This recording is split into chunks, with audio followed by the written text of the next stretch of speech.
இருக்கிற எல்லா பிரச்சனைக்கும் டிஎம்கே தான் காரணம் சொல்லிட்டு இருக்காங்க. டிவிகே வந்து இந்த லிஸ்ட்லேயே சேர்க்கக்கூடாது, பொலிட்டிக்கல் லிஸ்ட்லேயே. அவங்க வந்து ஒரு ஃபேன் பேஸில் பேசிகிட்டு இருக்காங்க. அதனால் இந்த லிஸ்ட்டுக்குள்ளே வரணும். நம்ம அடிமையாக ஆக முடியாதுல்ல, அவங்க புதுசாக வாய்ப்பு கொடுத்துட்டு. அதாவது ஒரு நடிகர், இப்போ அவர் ஒரு கவுன்சிலராக கூட இருந்தது கிடையாது. இப்போ அவர் ஒரு நடிகர், உச்சபட்ச நடிகர்.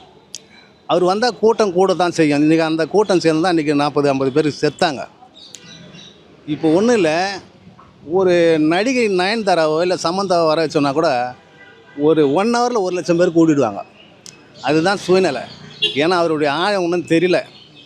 அவருக்கு அரசியல் விழிப்புணர்வு ஒன்றும் இருக்குதா என்னன்றது கூட தெரியல. அவர் சரியாக பேசுகிறது கூட அவருக்கு ஒன்றும் சரியான அணுகுமுறை தெரியல.